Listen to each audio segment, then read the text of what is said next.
Welcome to star 9 news. Kakinada జిల్లా కొత్తపల్లి మండలం నాగపల్లి గ్రామంలో ఒక ఉపాధ్యాయుడు వృత్తి నుండి రాష్ట్ర స్థాయి నాయకుడిగా ఎదిగిన వైఎస్ఆర్సీపీ రాష్ట్ర నాయకుడు వాటిశెట్టి నారాయణ రెడ్డి, జనసేన అధినేత పవన్ కళ్యాణ్ ట్రోలింగ్ వీడియోపై మండిపడ్డ ఆయన ఈ రోజు మాట్లాడుతూ పిఠాపురం నియోజకవర్గంలో వంగగీత విశ్వనాథ్ని 30,000 మెజార్టీతో గెలిపించే బాధ్యత మా వైఎస్ఆర్ నాయకులు తీసుకుంటామని ఆయన అభిప్రాయాన్ని వెల్లడించారు. పవన్ ఖాయమని అన్నారు.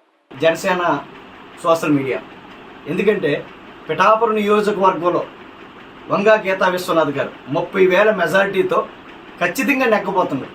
ఎందుకంటే పవన్ కళ్యాణ్ యొక్క రాజకీయ జీవితం పాత్రైపడుతుంది, పిఠాపురంలో ఖచ్చితంగా పాత్రైపడుతుంది. దానికి ముఖ్య కారకులు మేము ఖచ్చితంగా పిఠాపురం నియోజకవర్గం నుంచి పవన్ కళ్యాణ్ని పారద్రోలే వరకు మేము ఎవరైనా నిద్రపోం. మీరు ఎన్ని ట్రోలు చేసుకున్నా, ఎన్ని వాయిస్ కట్ పేస్టులు తీసుకున్నా పవన్ కళ్యాణ్ ఇక్కడ ఓడిపోవడం తథ్యం. ఇది పవన్ కళ్యాణ్ యొక్క నాలాటి లింకులో రాయబడి ఉంది. ఒక మాట చెప్తూ ఉన్నా, 2019లో పవన్ కళ్యాణ్ గారు నన్ను ఒక్కసారి ముఖ్యమంత్రి చేయండి అని అడిగాడు. 2024 వచ్చేటప్పటికి నన్ను కనీసం ఎమ్మెల్యేని చేయండి అని అడుగుతున్నాడు. 2029 వచ్చేటప్పటికి నన్ను కనీసం మండలానికి ఎంపీపీ చేయండి అని అడుగుతాడు. 2034 దగ్గరికి వచ్చేటప్పటికి నన్ను ఒక గ్రామ సర్పంచ్ చేయండి అని అడుగుతాడు. ఎంత స్థాయికి దిగజారిపోయే ఆ స్థితి పవన్ కళ్యాణ్కి ఉంది.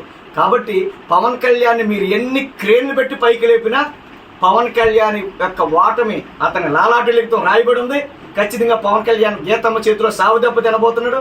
జగన్మోహన్ రెడ్డి దెబ్బ ఎలా ఉంటుందో మే 13వ తారీఖున చూస్తాడు.